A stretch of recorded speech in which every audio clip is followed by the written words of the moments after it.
Welcome again to our YouTube channel NK maths. आज की इस वीडियो में हम एसएससी सीपीओ एग्ज़ाम जो 2022 में हुआ है, देखिए इसका सेट वाइज सॉल्यूशन तो मैं शिफ्ट वाइज करा ही रहा था। अभी कुछ दिनों से वीडियो आना बंद है, उसके कई सारे कारण हैं जो अभी मैं आपको बता नहीं सकता। ठीक है, फिलहाल इस वीडियो में ये एक छोटी वीडियो है, बहुत लंबी वीडियो नहीं है, और इसमें ज्योमेट्री के वो सारे क्वेश्चन हम कवर करने वाले हैं जो सीपीओ एग्ज़ाम 2022 में आया हुआ है। ठीक है, तो प्रैक्टिस के पर्पज़ से काफ़ी अच्छा है। ठीक है, और मैं आपको बता दूं जैसे कि 13 दिसंबर तक सीजीएल टीयर 1 का पेपर है और फिर टायर 2 के लिए तैयारी करना है आप लोगों को। तो सीजीएल मेंस का जो पेपर होने वाला है, मेंस के लिए आपको मेरे तरफ से क्या चाहिए, मैं आपकी क्या हेल्प कर सकता हूं, ये ज़रूर से मुझे कमेंट करके बताइएगा। ठीक है, और फिर इस वीडियो में ज्योमेट्री के क्वेश्चन हम कर रहे हैं और आपको लगेगा कि ज्योमेट्री कुछ इजी आ रही है। और सीजीएल का जो अभी पेपर चल रहा है, फिलहाल रनिंग में है जो टीयर 1 का, उसमें भी ज्योमेट्री आ रही है, तो वो फॉर्मूला बेस्ड ही है। डायरेक्ट अगर आप प्रिंसिपल जानते हैं, जो उसके थ्योरम्स होते हैं और जो फार्मूलाज वगैरह होती हैं, वो अगर आपको डायरेक्ट याद हैं तो डायरेक्ट फार्मूला पर ही सेट हुए क्वेश्चन आ रहे हैं। और ज़्यादातर क्वेश्चन अभी जो आ रहे हैं वो ट्रायंगल में सिमिलरिटी से आ रही हैं और साथ ही साथ सर्कल से आ रही हैं, जिसमें टेंजेंट और आप कॉर्ड्स वगैरह से आ रही है क्वेश्चन। ठीक है, तो ये सब आप देख लीजिए अगर सीजीएल टीयर 1 का पेपर आपका अभी नहीं हुआ है तो। और अगर मेंस के लिए आप प्रिपरेशन कर रहे हैं तो मेंस के बारे में हम बाद में बात करेंगे। फिलहाल इस वीडियो को मैं शुरू कर रहा हूं और मेंस के लिए मेरे तरफ से जो भी बन पाएगा मैं आपके लिए ज़रूर लेकर आऊँगा, और वो भी free of cost. Right, start करते हैं फर्स्ट क्वेश्चन से। अगर आपको पीडीएफ की नीड है then you should join our Telegram group NK maths Nandu Kumar. ठीक है, और चैनल पर नए हैं तो ज़रूर से इस चैनल को सब्सक्राइब कर लीजिएगा और वीडियो में कमेंट भी कीजिएगा जो मैंने आपसे पूछा है। तो फर्स्ट क्वेश्चन जो अपने पास है वो है, two angles of a triangle are equal and the third angle measures 70 degree, what is the measure of each unknown angle. ठीक है, और इस टाइप के क्वेश्चन ऐसे नहीं है कि सीजीएल टीयर 1 में नहीं आ रहे हैं, इस टाइप के क्वेश्चन भी आ रहे हैं। ठीक है, अब देखो दो ट्रायंगल, किसी एक ट्रायंगल में दो एंगल अगर सेम हो गए और तीसरा एंगल जो है वो 70 है, तो आपको पता है कि बाकी इन दोनों का सम जो होगा और इस 70 का सम होगा 180 के बराबर होगा, क्योंकि तीनों एंगल का सम 180 होता है। तो आप ये बोलोगे कि अगर ये 70 आप 180 में से माइनस करोगे तो दोस्त आपके पास बच जाएगा 110, और ये दोनों 110 का हाफ हाफ होगा, यानी कि 55 55। आप चाहो तो इसको x x मान के और सबके सम को 180 डिग्री के बराबर रख। जो नेक्स्ट क्वेश्चन है आपके पास उसमें ये कह रहा है कि पीटी जो है वो 12 सेंटीमीटर है, पीबी है 24 सेंटीमीटर, ए भी बताना है। देखो अब ये भी एक फिक्स पैटर्न पे आया हुआ है क्वेश्चन। आपको पता होगा कि ऐसे केस में जब एक टेंजेंट हो और एक ये प्रतिच्छेदी रेखा हो, तो ऐसे केस में हम क्या बोलते हैं, पी से टी तक का स्क्वायर जो होता है, पी से टी तक का स्क्वायर ये होता है पी से ए और इंटू पी से B. It means P A into P B. अब बस आपको वैल्यू पुट करना है। देखो पी टी की वैल्यू आपको इसमें गिवन है 12, तो ये 12 का स्क्वायर हो जाएगा, मीन्स 12 इंटू 12। पी ए की वैल्यू आपको नहीं मालूम है, पी बी की वैल्यू मालूम है। ठीक है, तो पी बी हम रख लेते हैं यहाँ पर दोस्त। पी बी कितना है अपने पास 24, और इंटू का पी ए हम ऐसे रहने देते हैं। ठीक है, अगर आप काटोगे तो ये 12 दूना 24 और 2 से ये 2 छक्के 12, तो पी ए यहाँ पर कितना आ गया दोस्तों 6। पी से ए तक यानी कि ये 6 है, और पी से बी तक ये पूरा कितना था 24, तो 24 में से ये 6 माइनस कर दो तो कितना आ जाएगा ये 18। ठीक है, ऑप्शन बी। देखिए दोस्त, जो नेक्स्ट क्वेश्चन है आपके पास, ये कह रहा है कि दी गई आकृति में ओ केंद्र वाले एक वृत्त की त्रिज्या 10 सेंटीमीटर है। सेंटर पी जो है, सेंटर पी वाले वृत्त की त्रिज्या x है। एस टी आर जो है वो r और s पर एक कॉमन टेंजेंट है, R T equal to 16 centimetre, T S is 24। हमें x की वैल्यू बतानी है। देखो ये जो आप डायग्राम देख रहे हैं ना, इस डायग्राम पे सीपीओ में कई सारे क्वेश्चन पूछे जा चुके हैं। ठीक है, और इट में भी कि ये सीजीएल टीयर 1 में भी आ रहे हों, क्योंकि क्वेश्चन का पता नहीं चल पा रहा है तो हम ये नहीं कह सकते कि नहीं आ रहा है। ठीक है, डेफिनेटली इसमें आ रहा होगा क्वेश्चन।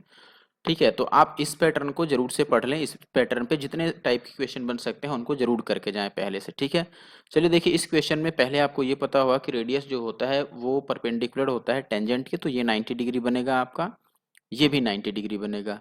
ये एंगल और ये एंगल तो सेम ही होगा, शीर्षाभिमुख कोण। ठीक है, वर्टिकली अपोजिट एंगल। ठीक है, ये अगर थीटा है लेट से तो ये भी थीटा होगा, और ये सेंटर के जो एंगल है वो भी सेम होंगे, क्योंकि दो एंगल अगर सेम हो गए तो थर्ड एंगल सेम ही होगा। तो ये सिमिलर हो गए दोनों ट्रायंगल। अब अगर सिमिलर है तो यहाँ पर हम सिमिलरिटी का रूल लगा देंगे। देखो जैसे थीटा के सामने इसमें क्या है 10, ठीक है, और थीटा के सामने इस वाले ट्रायंगल में क्या है x। फिर दूसरा ले लेते हैं हम, सेंटर के सामने इसमें क्या है 16, ठीक है, इस वाले में सेंटर के सामने क्या है दोस्त 24। बस अब काट लो, ये 2 से कट जाएगा 8 टाइम्स, ये 3 से 8 टाइम्स, ये 2 से 5 times, then x is equal to 5 3 जा 15 सेंटीमीटर, राइट। नेक्स्ट जो क्वेश्चन है अपने पास, ये कह रहा है कि tan x है 5, तो आपको sin x बताना है, जहां x जो है वो एक एक्यूट एंगल है।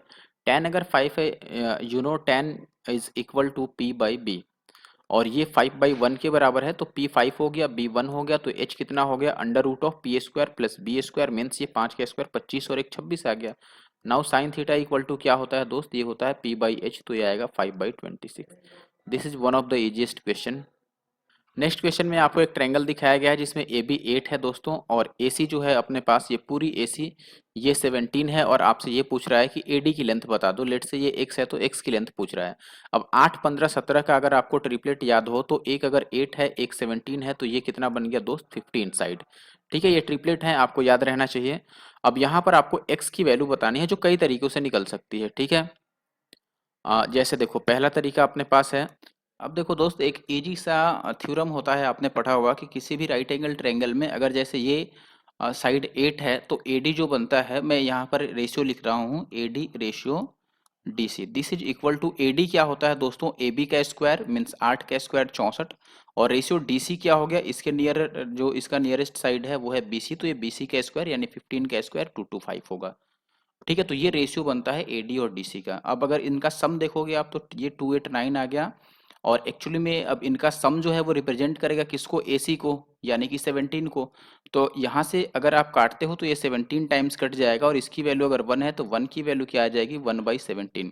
अब 1 की वैल्यू अगर 1/17 है, तो हमें x की वैल्यू बताना है, x यानी कि AD, and AD is 64 unit. तो 64 यूनिट की वैल्यू क्या हो जाएगी दोस्तों, 64 और बाई 17, तो ये 17 तिया 51, 3 पॉइंट समथिंग आएगा, जो कि ऑप्शन सी में है आपके। नेक्स्ट जो क्वेश्चन है, ये कह रहा है कि पी क्यू और आर एस जो है वो एक सर्कल के दो पैरेलल जीवाएं हैं, जीवाएं जिसको आप कॉर्ड्स बोलते हैं। ठीक है, अब ये कह रहा है कि पी क्यू जो है वो 48 सेंटीमीटर है, आर एस जो है, ये कैपिटल एस होगा, रेट नहीं है, आर एस जो है यहाँ पर वो है अपने पास 40 सेंटीमीटर। अब ये कह रहा है कि यदि जीवाएं केंद्र की विपरीत दिशा में है और उनके बीच का डिस्टेंस जो है वो 22 है, तो सर्कल का रेडियस बताना है। ठीक है, तो क्वेश्चन के अकॉर्डिंग मैंने डायग्राम ड्रॉ कर दिया है यहाँ पर, वीडियो को पॉज करके। अब चलते हैं सॉल्यूशन की तरफ। तो इसमें आपको दिया गया है, देखो PQ और RS समांतर जीवाएं थी, PQ है 48, PQ 48 है, तो आपको पता है कि यहाँ से अगर परपेंडिकुलर ड्रॉ करते हो आप सेंटर से, तो वो उसको दो बराबर हिस्सों में बांटता है। इसको मैं M और N बोल रहा हूँ, 48 है तो ये 24 बन जाएगा, इधर भी 24 बनेगा। ऐसे ही RS अगर 40 है तो ये कितना बन जाएगा, 20 बनेगा अपने पास। रेडियस हमें बताना है, और ये बीच की साइड। अब देखो यहाँ पर एक काम कर सकते हो, ट्रिपलेट आप यूज कर सकते हो। ठीक है, या तो आप ये पूरा mn जो है वो 22 दिया है, तो आप एक को x मान लो और एक 22 माइनस x आएगा, और दोनों ही ट्रायंगल में अगर आप पाइथागोरस यूज करोगे तो उनको इक्वेट करके, क्योंकि रेडियस का वैल्यू तो सेम आएगा दोनों में, तो रेडियस की वैल्यू को इक्वेट करके आप x की वैल्यू निकालोगे, फिर रेडियस निकालोगे, लेकिन वो हो जाएगा एक टाइम टेकिंग प्रोसेस। तो हम यहाँ पर थोड़ा हिट एंड ट्रायल यूज करेंगे, और अपने तरफ से क्या करेंगे, ट्रिपलेट यूज करेंगे। जैसे देखो, लेट से अगर ये 24 है, तो आप बोलोगे 7 24 25 का एक ग्रुप होता है ट्रिपलेट में, और भी आप कोई ढूंढ सकते हो जिसमें 24 आता हो।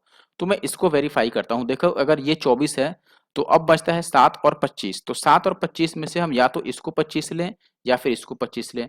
लेकिन आपको पता है कि 90 डिग्री के सामने का जो साइड है वो बड़ा होता है, 90 डिग्री के सामने हाइपोटेनस होता है, वो बड़ा होगा, तो इसको मैं 25 ले लेता हूँ।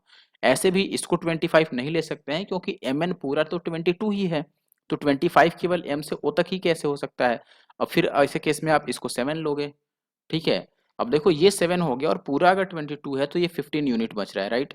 अब हमें ये चेक करना पड़ेगा कि क्या ये 20 और ये 15 होने के केस में ये जो लाइन है, ये 25 बनेगा क्यों कि नहीं, क्योंकि ये भी रेडियस है। अब ये देख लो, अगर आपको 3 4 5 वाला ट्रिपलेट याद हो, ये 3 के बदले में 15 है, 5 टाइम्स है, और 4 के बदले में 20 है, ये भी 5 टाइम्स है, तो 5 के बदले में 25 आएगा, वो भी 5 टाइम्स, यानी कि ये 25 ही होगा।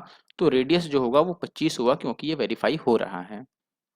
नेक्स्ट जो क्वेश्चन है आपको ये कह रहा है यहाँ पर, if two tangents to a circle of radius 3 centimeter are inclined to each other at angle of 60 degree, then the length of each tangent। देखो पहले मैं डायग्राम ड्रॉ करता हूँ। तो इस टाइप से कोई डायग्राम बनेगा। अब इसमें 3 सेंटीमीटर रेडियस है, तो ये 3 हो गया अपने पास, ठीक है, और ये 60 डिग्री पर दोनों टेंजेंट एक दूसरे से मिल रहे हैं। तो ये ओवरऑल अगर 60 डिग्री है यहाँ पर, तो अगर आप आधा बनाते हो तो वो 30 डिग्री होगा। और ये चूंकि रेडियस और टेंजेंट का केस है तो यहाँ पे 90 डिग्री का एंगल बन जाएगा। तो ये हो गया अपने पास अब ट्रिपलेट वाला केस। अब आपने पढ़ा होगा कि अगर 30 के सामने 3 होता है तो 90 के सामने क्या होता है दोस्तों, उसका डबल। ठीक है, और अब देखो ये अगर 30 है, ये 90 है, तो ये कितना बनेगा 60। और आपको ये भी पता होगा कि 30 के सामने अगर जो भी होता है तो 60 के सामने उसका upon root, sorry root 3 times हो जाता है। तो ये 3 का रूट 3 टाइम्स हो जाएगा, यानी कि 3 रूट 3 होगा डायरेक्ट। आपको ये चीज याद रखना चाहिए, ये जो रेशियो होता है, लेट से ये अगर 30 है और ये 60 है और ये 90 है, तो आपको क्या याद रखना है इसमें कि 30 के सामने अगर x है तो 60 के सामने x रूट 3 होता है, और 90 के सामने 30 वाले का डबल होता है, यानी कि 2x होता है। तो ये आप याद रखिए, ठीक है। रेशियो बहुत ही फायदेमंद है, बहुत जगह ये आपको टाइम सेव करता है। नेक्स्ट क्वेश्चन देखिए, यहाँ पर आपको बोला गया है कि दी गई आकृति में ए बी जो है वो चाप की लंबाई है, ये ए बी है अपने पास, और आर जो है वो रेडियस है। ये कह रहा है कि ए बी की जो लेंथ है वो आर के लेंथ के डबल के बराबर है। तो आर के संदर्भ में त्रिज्याखंड ओ ए बी का क्षेत्रफल, ओ ए बी का क्षेत्रफल बताना है, वो भी आर के फॉर्म में। अच्छा, आपको ये तो पता होगा कि ओ ए बी जो है ये एक त्रिज्याखंड है, ठीक है, और इसका क्षेत्रफल अगर आपको निकालना हो तो कैसे निकलेगा। अब सीधी भाषा में एक बात समझिए, अगर ये रेडियस है, अ, एक मिनट दोस्तों, ये रेडियस है और आपको ए बी की लेंथ बोला है कि ए बी जो है वो रेडियस का डबल है, यानी कि ये हो गया 2r। एक बार मैं सही से लिख दूं, 2-3 बार चल गया ना। ये रेडियस हो गया और ये 2r हो गया। पहले आपको एंगल निकालना होगा यहाँ पर कि थीटा की वैल्यू क्या होगी, ठीक है। अब देखो थीटा की वैल्यू निकालने के लिए, यार ये लेट चल रहा है, 1 minute. Okay, now it is okay. अब देखो, अगर थीटा की वैल्यू निकालनी है, थीटा क्यों निकालना है, बिकॉज आपको पता है कि ओ ए बी क्या है, एक सेक्टर है, सेक्टर का एरिया जो होता है this is theta upon 360 and pi R square, right. तो यहाँ पर आपको थीटा की जरूरत पड़ेगी, सेंटर पे जो भी एंगल बन रहा है। थीटा कैसे निकालोगे, आपको पता है कि अगर 2 पाई आर की हम बात करें, यानी कि पूरा सरकमफ्रेंस की, तो ऐसे केस में जो एंगल बनता है वो 360 बनता है। लेकिन यहाँ ये जो लेंथ है ए बी की वो बस 2r है। तो अगर 2 और r की वैल्यू आप निकालना चाहते हो तो ये 360 बाई पाई आएगा, राइट। अब आपको इस फॉर्मूला में पुट कर लेना है, थीटा की जगह पर पुट कर दोगे, क्या आप थीटा की जगह पर पुट करोगे दोस्तों 360 बाई पाई, तो आप लिख दोगे कि 360 बाई पाई हो गया, और अपोन का जो 360 है वो तो रहेगा ही रहेगा, और इंटू का पाई आर स्क्वायर। अब इसमें जो भी कैंसिल आउट हो सकता है, पाई से पाई और 360 से 360, तो बस आर स्क्वायर बचेगा, यानी कि ऑप्शन डी। चलिए अगला सवाल अपने पास देखिए क्या है, the angle of a triangle are in the ratio 1 1 and 2, what percentage of the total internal angle is the greatest angle। यानी कि जो सबसे बड़ा वाला एंगल है दो, वो टोटल का कितना परसेंट है। तो टोटल यहाँ पर कितना है, 2 और 1 3 और 1 4, तो 2 4 का कितना परसेंट है, 50% है, आधा है ना, ये 50% बस। नेक्स्ट देखो, मैंने बोला था ना क्वेश्चन स्टार्टिंग में ही, वीडियो के स्टार्टिंग में ही मैंने बोला था कि सिमिलरिटी पर काफी क्वेश्चन आ रहे हैं, और ये सिमिलरिटी पर है। ए बी और डी एफ दो ट्रायंगल हैं जो कि एक दूसरे के सिमिलर हैं। ए बी दिया है, एंगल बी दिया है, एंगल ए दिया है, तो आपसे ये पूछ रहा है कि कौन सा विकल्प इसमें से सत्य है। ठीक है, तो चलो कोई बात नहीं, दो ट्रायंगल में बना देता हूँ। जैसे एक है अपने पास ए बी सी, तो ये ए बी सी हो गया अपने पास, ठीक है, और एक ट्रायंगल हो गया अपने पास एफ। यहाँ पर जैसे लिखा है वो लिखोगे, देखो उसको भी लिखने की जरूरत नहीं, ये जो सिमिलरिटी में लिखा है ना इसके अकॉर्डिंग लिखो, ए बी सी और फिर एफ डी ई। तो अगर मैं दूसरा ट्रायंगल ऐसे ड्रॉ करूं तो ये होगा एफ डी एंड ई। इसमें वैल्यू पुट करो अब, ठीक है।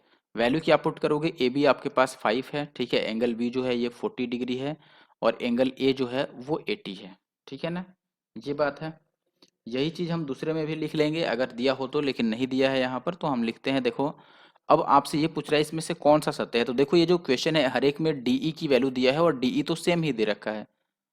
डी अच्छा डी एफ है, डीई देखो इस तीनों में तो डीई दे रखा है, यहाँ पर डीएफ दिया है, और इधर हर एक एंगल अलग अलग दे दिया है। तो हमें पहले डीई और डीएफ के बारे में पता करना पड़ेगा कि डीई और डीएफ का क्या रोल है। तो पहले अगर मैं डीई निकालना चाहूँ, मान लो कि जैसे ये एक्स हो गया और ये वाई हो गया, इसमें आपको एंगल भी सेम हो जाएगा, ठीक है, ये 80 होगा अपने पास, और ये क्या हो जाएगा 40 हो जाएगा, ठीक है। तो अब देख लो, आप सिमिलरिटी अप्लाई कर दो। जैसे अगर आपको डी एफ निकालना है तो आप ये देखोगे कि ई के सामने इसमें क्या है दोस्तों, वाई है। इसमें देखो सी वाला ई के बराबर है, तो सी के सामने इसमें क्या है 5, ठीक है। अब बाकी चीज आप दूसरा पुट करो यहाँ पर। कुछ मिस्टेक हो गया क्या, अच्छा अच्छा हाँ, 1 मिनट 1 मिनट दोस्तों, देखो ये तो बहुत बड़ी गलती हो गई। बहुत बड़ी गलती क्या है कि मैं जो आपको बता रहा हूँ ये मैं सिमिलर समझ के बता रहा हूँ, लेकिन ये जो साइन लगा हुआ है यहाँ पर ये तो कॉन्ग्रुएंट का है ना, सर्वांगसम जिसको आप बोलते हैं। तो कॉन्ग्रुएंसी में क्या होता है कि ये हर एक तरह से इक्वल होता है, ठीक है।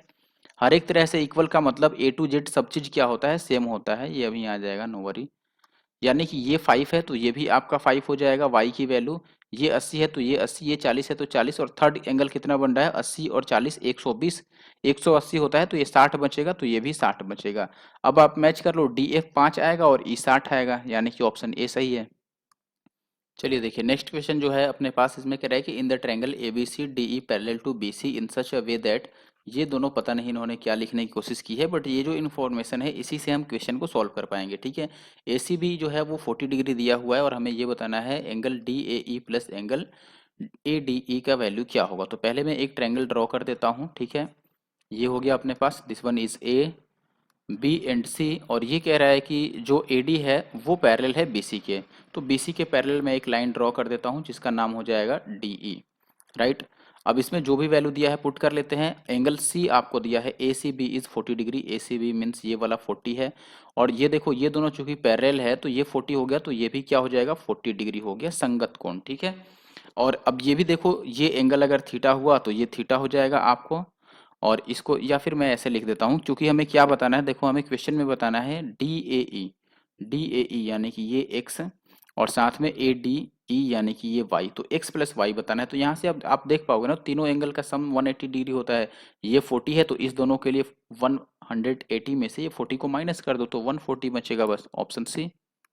नेक्स्ट क्वेश्चन देखिए, आपको ये कह रहा है कि इस आकृति में ये सब सीधी रेखाएं हैं और आपको ये 54 डिग्री दिया है और कोई और 68 दिया है, Q R S, Q R S, Q R S, ये जो एंगल है ये दिया है आपको 68, ठीक है। अब आपसे पूछ रहा है कि एस एम एन बताओ, एस एस एम एन का मतलब ये एंगल, ठीक है। लेट से ये थीटा है तो ये बताना है। अच्छा देखो, एक ट्रायंगल में अगर आपको एक एंगल पहले से पता है 68, दूसरा हमें पता करना है, तो डेफिनेटली हमें थर्ड एंगल पता होना चाहिए, तभी हम 180 में से 2 को माइनस करके और थर्ड की वैल्यू को कैलकुलेट कर पाएंगे, राइट। देखो अगर आपने मेरा पहले की वीडियो देखी होगी, वैसे मैंने कई बार बताया हुआ है, ये यूट्यूब पर शायद ना बताया हो, ठीक है। तो यहाँ पर देखो, सबसे पहले ऐसे केस में एक फॉर्मूला आप याद रख सकते हो डायरेक्ट, कि ये जो देखो जो भी कॉर्नर्स पे बन रहा है ना एंगल, उन सब का सम जो होता है वो 180 डिग्री होता है। जैसे ये कॉर्नर पे है थीटा, ये कॉर्नर पे है और ये भी कॉर्नर पे, तो इनका जो सम होगा थीटा प्लस 68 और plus 54, this is equal to 180 degree. फिर थीटा और ये कितना बन रहा है, 6 5 11 122, इसमें से 122 अगर माइनस करोगे तो आ जाएगा 58। तो ये एक मिनट रुको, ये गड़बड़ होने लगा ना, इसका डबल होता है, यहाँ पर 2 थीटा होता है, सॉरी ये 2 थीटा होता है 58, तो थीटा की वैल्यू कितनी आ जाएगी 29। अब देखो ऐसे में अगर आपको नहीं समझ आ रहा है कि ये कैसे लगा है, तो मैं आपको पूरा करके भी दिखा देता हूँ। जैसे मान लो अब इस डायग्राम में आप ध्यान से समझो, ये अगर थीटा है वैल्यू, तो ये क्या होगा वैल्यू, ये होगा 180 माइनस थीटा। अब आप पूछेंगे कि ऐसा क्यों, तो मैं बोलूंगा कि क्योंकि ये एक साइक्लिक क्वाड्रिलेटरल है, ठीक है। साइक्लिक क्वाड्रिलेटरल यानी कि चक्रीय चतुर्भुज, ये मान लो यहाँ पर मैंने टी रख दिया अगर, तो आप ये बोलोगे दोस्तों कि एम एस टी और एन, देखो एम एस टी और एन ये क्या है, एक साइक्लिक क्वाड्रिलेटरल है, ठीक है, जिसमें आमने सामने के कोनों का जो योग होता है वो 180 डिग्री होता है। अब ये चूंकि 180 माइनस थीटा है, तो ये एंगल कितना बनेगा, तो आप बोलेंगे कि ये बनेगा थीटा, क्योंकि इस पूरे लाइन पे ये एक स्ट्रेट लाइन है, क्वेश्चन में बोला गया है कि सीधी रेखा है, तो स्ट्रेट लाइन होने का मतलब कि इन दोनों का सम 180 होना चाहिए, तो ये अगर 180 माइनस थीटा है तो ये थीटा बन गया, और ये थीटा है तो ये एंगल भी क्या बन गया, थीटा, क्योंकि ये हो गया वर्टिकली अपोजिट एंगल, ठीक है, यानी कि शीर्षाभिमुख कोण। अब यहाँ से एक बात समझना दोस्त, कि किसी भी ट्रायंगल में ये जो एक्सटर्नल एंगल होता है, जैसे मान लो अगर मैं इसको ऐसे करूं कि ये इस टाइप से है, सॉरी ये ऐसे है, तो आप ये बोलोगे कि ये जो एंगल होगा, ये अगर ए है और ये बी है, तो ये एंगल जो होता है ये ए प्लस बी होता है। तो ये 68 है और ये थीटा है, तो ये 68 प्लस थीटा हो जाएगा, और वैसे ही ये 54 है और ये थीटा है, तो ये जो एक्सटर्नल एंगल होगा ये 54 और प्लस थीटा हो जाएगा। अब यहाँ से आप बोलोगे कि फिर से चूंकि ये एक क्वाड्रिलेटरल जो है, साइक्लिक क्वाड्रिलेटरल है, तो फिर से आमने सामने के कोनों का योग 180 डिग्री होगा, यानी कि ये एंगल और ये एंगल इनका सम जो होगा वो 180 बनेगा, तो थीटा और थीटा 2 थीटा हो जाएगा, और प्लस 68 और प्लस का 54, ये आ गया 180, यानी कि ये वाला इक्वेशन फिर से आ गया और यहाँ से थीटा की वैल्यू निकालोगे 29 आ जाएगा। ठीक है, ये क्वेश्चन एक थोड़ा सा ऐसे एसएससी ने दिया था, तो इसका जो ये डायग्राम था वो गलत था, इसको इस तरह से वेरीफाई किया गया है। ठीक है, और ये जब इस तरीके से बनता है तो क्वेश्चन काफ़ी इजी हो जाता है फिर। और मैंने भी शिफ्ट वाइज सॉल्यूशन में इसको ऑलरेडी करा दिया है, अगर आपने देखा हो। इसमें ये दिया है कि ए बी जो है वो डायमीटर है, ए बी इस डायमीटर, हमें एक्स की वैल्यू बतानी है और ये एंगल यहाँ पे 50 दे रखा था, यानी कि सी के पास जो है ये 50 डिग्री है, तो एक्स की वैल्यू बतानी है। अच्छा, अब एक बात बताओ कि एडी जो है, एडी जो अपने पास जीवा है या कॉर्ड है, इसके द्वारा ये दो एंगल बन रहा है। देखो एडी के द्वारा एक एंगल यहाँ बन रहा है और एक एंगल यहाँ बन रहा है बी के पास। और आपको पता है कि किसी भी सर्कल में एक ही जीवा द्वारा या फिर एक ही कॉर्ड द्वारा अगर सरकमफ्रेंस पे दो एंगल या कई सारे एंगल बनाए जाएं तो उनका जो वैल्यू होता है वो सेम होता है। यानी कि ये अगर थीटा है तो ये भी कितना होता है दोस्त, थीटा। तो इसके अकॉर्डिंग आप यहाँ पर ये कह पाएंगे, एक मिनट, यस, हम ये यहाँ पे कह सकते हैं कि फिर ये अगर 50 था दोस्त तो ये भी क्या हो गया अपने पास 50 हो गया। और चूंकि ए बी डायमीटर है तो अर्धवृत्त में बना कोण समकोण होता है, ये आपने पढ़ा होगा। तो ये जो सेमी सर्कल है, ये वाला सेमी सर्कल जो है ये वाला, इसमें ये जो एंगल बन रहा है ये तो 90 डिग्री हो गया ना।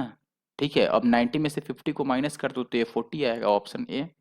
नेक्स्ट क्वेश्चन कह रहा है कि एक वृत्त की जीवा की लंबाई 9 सेंटीमीटर है, 9 सेंटी, अरे यार, a chord of a circle is equal to its radius, यानी कि रेडियस के बराबर है और उसका लेंथ कितना है 9 सेंटीमीटर। यानी कि मान लो ये एक सर्कल है तो इसका रेडियस अगर 9 है तो इसमें एक कॉर्ड भी खींचा गया है, उसका लेंथ भी 9 है, तो ये अगर मैं रेडियस बना दूं ये भी 9 हो जाएगा।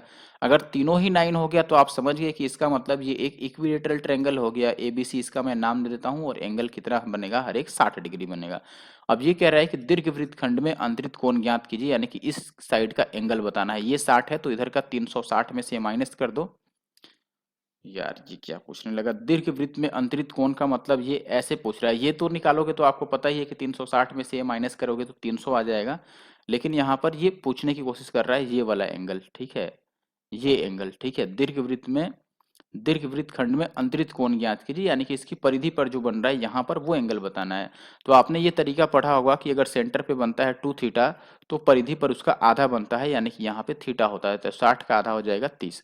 ये जितना भी सेंटर पे एंगल बनता है उसी के पीछे परिधि पर जो कोण बनेगा वो हाफ होता है। अभी तक आप क्वेश्चन देख पा रहे होंगे कि जो भी क्वेश्चन है वो डायरेक्ट फॉर्मूले पे बेस्ड है या फिर थ्योरम पे। अगला क्वेश्चन है अपने पास 12 सेंटीमीटर त्रिज्या वाले, ये त्रिज्या वाले, ठीक है, वृत्त पर बाह्य बिंदु ए से एक स्पर्श रेखा खींची जाती है। यदि स्पर्श रेखा की लंबाई 5 है तो वृत्त के केंद्र से बिंदु ए की दूरी कितनी है। मैं डायग्राम ड्रॉ करता हूं, अभी वीडियो को पॉज करके देखिए, ऐसा कुछ डायग्राम बनेगा। इसमें ये कह रहा है कि बिंदु ए से स्पर्श रेखा खींची गई है, तो ये ए हो गया, मैं इसको मान लेता हूं ओ और इसको मान लेता हूं बी।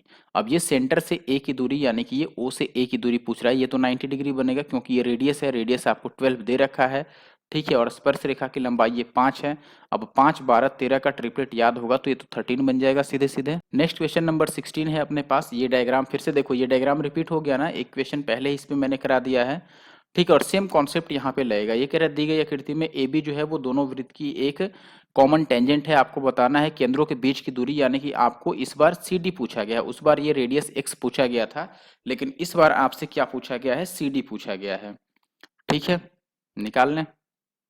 चलिए, सबसे पहले हम फिर से, अब यहाँ पर बताना नहीं पड़ना आपको ये बताने की जरूरत नहीं होनी चाहिए कि ए सी ई और जो बी ई डी है ये दोनों ही ट्रायंगल सिमिलर हैं। डायरेक्ट मैं सिमिलरिटी यूज कर लेता हूँ, ये वाला एंगल इसके बराबर हो जाएगा और ये जो सेंटर वाला एंगल है वो सेंटर वाले के, और ये जो 90 डिग्री वाला है ये 90 डिग्री वाले के, ठीक है। अब अगर मैं पहले सेंटर वाले के सामने रखूं, या फिर हमें देखो, हमें ईसी निकालना है और ईडी निकालना है और दोनों को करना है प्लस, यही काम करना है। ईसी निकालना है आसान, तो पहले मैं ईसी निकाल लूं। ईसी निकालना आसान है भाई, कैसे, पहले तो रेडियस निकालना पड़ेगा हमें, ठीक है।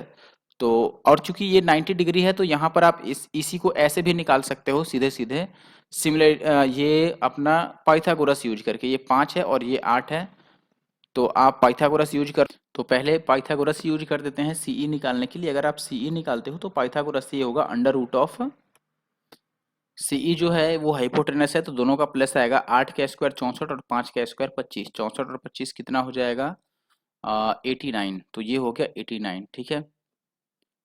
अब यहाँ से देखो ये अगर √89 बन गया तो अब सिमिलरिटी यूज कर लो। अब मैं लिखता हूँ, देखो चूंकि हमें वैल्यू चाहिए किसकी दोस्त, तो आप बोलोगे अभी हमें वैल्यू चाहिए डीई की, तो मैं लिख देता हूँ पहले डीई।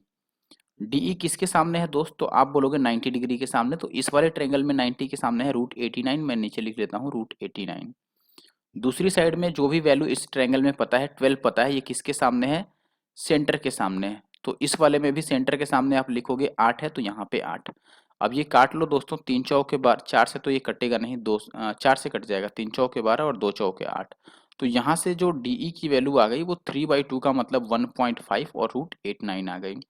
अब अगर आपसे मैं पूछूं कि ओवरऑल वैल्यू बताओ कितना हुआ, तो अगर आपसे सी डी पूछा जाए तो आप ये √89 और फिर इसकी वैल्यू जो 1.5 और √89 आया है ये ऐड करोगे, तो ये 1.5 और 1 कितना हो जाएगा, 2.5, यानी कि 2.5 और √89 आएगा। अब यहाँ पर जो आपके पास चैलेंज आएगा वो आएगा कि √89 की वैल्यू कैसे निकालें। तो √89 की जो वैल्यू होती है दोस्तों, अच्छा देखो आप ये तो समझ रहे हो ना कि ये जो √89 है ये 9 से बड़ा वैल्यू आएगा, बात क्लियर है। तो आप ये बोलोगे कि जो आंसर आने वाला है अगर ये 9 होता तो 25 नवा 225 यानी कि 22.5 आता, अगर 9 होता तो। लेकिन ये 9 से थोड़ा ज्यादा आएगा तो आंसर 22 से थोड़ा ऊपर आएगा। ठीक है, लेकिन 22 से थोड़ा ऊपर यहाँ पर दो दो ऑप्शन है, हालांकि ये बहुत ज्यादा ऊपर है। ठीक है, यहाँ पर आप आंसर मार्क कर सकते हो जो भी नियरेस्ट हो, लेकिन अगर एक्यूरेट आंसर चाहिए तो आपको ये पता होना चाहिए कि नॉन परफेक्ट स्क्वायर जो होता है उसकी वैल्यू हम कैसे निकालते हैं, उसका स्क्वायर रूट कैसे निकालते हैं। ठीक है, तो देखो इसका स्क्वायर रूट निकालने के लिए मैंने आपको पिछली वीडियो में, अगर आपने सीपीयू का सॉल्यूशन देखा हो तो मैंने एक तरीका बताया था। अगर आपको √89 की वैल्यू चाहिए तो आप इसको ऐसे ब्रेक कर लो, 89 के पास वो वैल्यू पकड़ो जिसका स्क्वायर रूट निकल सकता है, तो आप बोलोगे कि 81 और प्लस ये 8 बन सकता है। तो इसका आप स्क्वायर रूट ले लो पहले, 81 का वो आएगा 9, और प्लस ये लिखोगे 8 और बटा 9 का डबल 18, ये तरीका होता है। तो ये कितना बनेगा दोस्तों, 9 और प्लस देखो ये 4 दूना 8 और ये 9 दूना 18, तो 4 बटा जो 9 है वो लगभग 0.44 आ जाएगा। ठीक है, क्योंकि 1/9 होता है 0.11, तो 4/9 उसका 4 टाइम्स, तो ये 9.44 आ गया। यहाँ पर वैल्यू पुट कर दो, ये आ गया 2.5 इंटू 9.44। 9.44 जो है ये 0.44 लगभग 0.5 के बराबर है, यानी कि आधा के बराबर है। तो आप वैसे समझ सकते हो 25 में 225 और फिर 25 का आधा यानी कि 1 पॉइंट समथिंग, तो ये 22 और 1 23 के बराबर हो जाएगा। आप पूरा पूरा चाहो तो पूरा ही निकाल लो, 25 चौके 100 का जीरो, 25 चौके 100 और 10 110 का जीरो, फिर 11 बचेगा, 25 में 225 और 11 कितना हो जाएगा, 5 और 1 6, 2 और 1 3 और ये 2। तो अगर पॉइंट आप लगाते हो तो 2 और 1 3, यानी 3 पॉइंट छोड़ के यहाँ, तो ये 23.6 बन रहा है, यानी कि ऑप्शन बी। देखो इतने एक्यूरेट सॉल्यूशन करने की भी जरूरत पड़ सकती है कि इतना एक्यूरेट कैलकुलेशन आपको करना पड़े। ठीक है, कई बार ऑप्शंस जो है वो काफी नजदीक के होते हैं, तो आपको इतना एक्यूरेट कैलकुलेशन करने आना चाहिए। अब जो नेक्स्ट क्वेश्चन है वो कह रहा है कि ट्रायंगल एबीसी में जो ये अपने पास 2a जो है वो 3b के बराबर है और 6c के बराबर है, तो सबसे बड़ा कोण क्या होगा। पहले इनका आप रेशियो निकालोगे। ठीक है, angle A ratio angle B ratio angle C निकाल लो। ये कैसे निकलेगा, देखो ये 2 है तो ये 1/2, या आप डायरेक्ट मल्टीप्लाई कर सकते हो। कैसे, ये 2 है इसको छोड़ दो, इनको मल्टीप्लाई कर लो, 6 तियां 18, फिर इसको छोड़ दो और ये 6 दूना 12 आएगा, और फिर लास्ट वाले को छोड़ दो और ये 3 दूना 6। सारे ही 2 से कट रहे हैं ना, 3 से ही कट रहे हैं, 6 से ही कट ले, 6 तियां 18, 6 दूना 12 और 6 एक बार में। तो ये सबसे बड़ा एंगल है, सबका सम कितना होगा 180, 3 2 5 और एक 6 की वैल्यू अगर 180 है तो 3 की वैल्यू कितनी होगी दोस्तों 90, क्योंकि 3 ही सबसे बड़ा है, तो 90 अपना आंसर होगा। नेक्स्ट जो क्वेश्चन है, क्वेश्चन नंबर 18 कह रहा है कि AB 13 सेंटीमीटर त्रिज्या वाले एक वृत्त की जीवा है, ओ केंद्र O से AB से होकर AB को बिंदु C पर प्रतिच्छेद करते हुए एक लंब खींचा गया है, OC की लंबाई 5 है, AB कितना है। देखिए जैसा स्टेटमेंट है वैसा मैंने डायग्राम ड्रॉ कर दिया है। अब इसमें जैसे ये ओ सेंटर को बताया है, ये ओ सेंटर हो गया, ए बी जो है वो क्या है अपने पास कॉर्ड है, तो ये ए बी हो गया जो कि कॉर्ड है, और ओ से सी पॉइंट पर ये परपेंडिकुलर ड्रॉ किया गया है। ठीक है, तो ओ से पॉइंट सी पे परपेंडिकुलर ड्रॉ किया गया है, रेडियस जो है वो 13 है और ओ सी जो है वो 5 है। अब ये देखो 90 डिग्री है, परपेंडिकुलर है, तो ये 5 है, 13 है, तो ये 12 हो जाएगा ट्रिपलेट, और ये 12 है तो ये भी 12, तो ओवरऑल कितना बन गया 24। नेक्स्ट क्वेश्चन फिर से सिमिलरिटी का है, आप डायग्राम देख के ही समझ गए होंगे सिमिलरिटी है। डीई जो है वो बीसी के पैरेलल है, DE is parallel to BC, और AD जो है वो 5 है, बाकी वैल्यू इसमें लिखा हुआ है। तो आपसे AC पूछ रहा है, AC ये वैल्यू 8 है तो EC निकाल लो और फिर पूरा हो जाएगा। या फिर आप चाहो तो अब अगर ये पैरेलल है तो आपको पता है कि जो साइड का रेशियो होगा वो सेम होगा। जैसे ये 5 और अपॉन ये टोटल, तो आप बोलोगे 5 और बटा टोटल कितना हो गया दोस्तों 15, और इधर ये 8 और बटा टोटल, तो टोटल AC ही है जो आपको निकालना है। तो ये हो गया 5 तिया 15, तो AC कितना हो जाएगा दोस्तों 8 तिया 24। ये आ गया अपने पास। इजी है क्वेश्चन, ये तो डायरेक्ट ही आप सिमिलरिटी यूज कर। तीसरा क्वेश्चन सेम पैटर्न पर आ गया, क्वेश्चन नंबर 20। ए बी जो है फिर से वैसा ही कह रहा है, दोनों केंद्रों के बीच की दूरी तो जैसे हमने निकाला था अभी वैसे हम यहाँ पर निकाल लेते हैं। बिल्कुल, ये पहले सी ई निकालेंगे और फिर हम यहाँ से ई से और डी तक की वैल्यू निकालेंगे। सी ई कैसे निकालोगे, चूंकि ये 90 डिग्री है, ये रेडियस है और ये क्या है टेंजेंट, तो 90 डिग्री बन गया, ये भी 90 डिग्री हो गया। तो पहले सी ई निकाल लो आप पाइथागोरस से, ये 3 है ये 4 है तो ये 5 आ जाएगा। अब यहाँ पर आप सिमिलरिटी यूज कर लो, ये एंगल इस एंगल के बराबर हो गया। तो आप लिखोगे कि देखो हमें अभी चाहिए डीई, डीई किसके सामने है 90 डिग्री के सामने, तो 90 डिग्री के सामने डीई, और इस वाले ट्रायंगल में 90 के सामने है 5, तो यहाँ 5 रख लो। अब जो वैल्यू आपको पता है 15 पता है, ये सेंटर के सामने है, ठीक है, तो इसमें भी सेंटर के सामने लिख लो क्या है 3, तो यहाँ पे 3 आ गया। अब ये 3 पच्चे 15, तो डीई की वैल्यू कितनी आ गई 5 पच्चे 25। अब डीई हो गया दोस्त 25, ये 25 है और ये 5 है, तो टोटल डिस्टेंस आ गया 30 का, ठीक है। फिर से एक सेम पैटर्न पूछा गया, ए बी की लेंथ बतानी है और बी डी जो है वो 4 यूनिट है, बी डी जो है ये 4 है, और आपसे कह रहा है कि ए बी की लेंथ बता दो, ए बी यानी कि ये वाली। अच्छा देखो, ये आपको पता है कि ये दोनों क्या हो गया दोस्तों सिमिलर हो गया, ये बताने की जरूरत नहीं है क्योंकि ये परपेंडिकुलर दिया है, ये परपेंडिकुलर है, तो ये छोटा वाला ट्रायंगल इस बड़े ट्रायंगल के सिमिलर हो गया।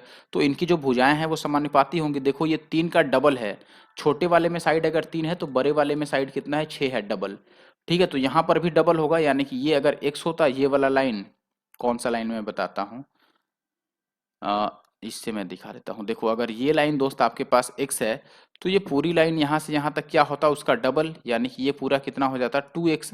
तो ऐसे केस में ये भी x होना पड़ेगा, तभी तो ये x और ये x मिलके पूरा 2x होगा। तो ये 4 है तो ये भी क्या हो जाएगा दोस्त 4 हो जाएगा, ठीक है, तभी ये पूरा 8 बनेगा ना। आगे बढ़ते हैं, नेक्स्ट क्वेश्चन पर आ चुके हैं। देखिए यहाँ पर कह रहा है कि in triangle A B C, A B is equal to A C, A B और ए सी सेम है, ए बी और ए सी सेम है, ये सेम हो गया। अब आपसे ये कह रहा है कि ए सी डी 125 है तो बी ए ई कितना होगा। देखो बी ए सी ये एंगल पूछ रहा है कितना होगा। अच्छा आप बताओ, ये दोनों साइड अगर सेम हो गया तो ये दोनों एंगल भी तो सेम हो गया, यहाँ का और यहाँ का, क्योंकि सेम साइड के सामने का एंगल सेम होता है। ये 125 है तो ये 180 में से आप माइनस कर दो। अगर 180 में से माइनस करोगे दोस्त तो कितना बन जाएगा आप बताओ।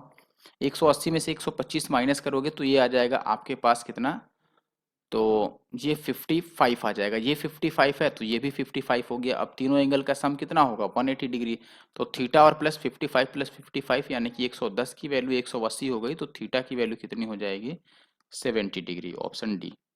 आ चुके हैं ज्योमेट्री के लास्ट क्वेश्चन पर आज।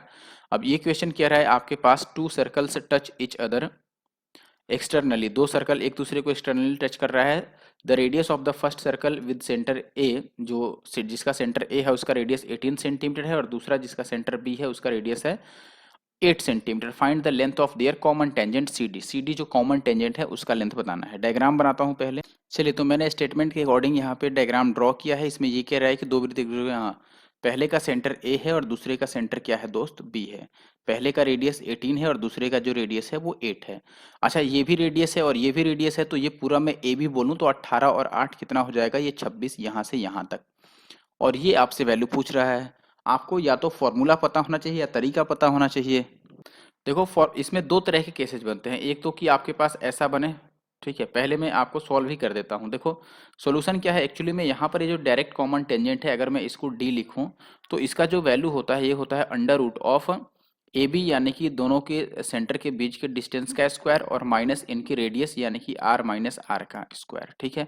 तो यहाँ पर लिखोगे ए बी जो इनके सेंटर के बीच का डिस्टेंस है वो है 26, तो 26 का स्क्वायर, आर माइनस आर यानी कि 18 में से 8 गया तो सॉरी माइनस आएगा बीच में, माइनस ये 10 का स्क्वायर, तो ये ए स्क्वायर माइनस बी स्क्वायर पे ब्रेक कर देते हैं, 26 और 10 36 और माइनस करोगे तो 16।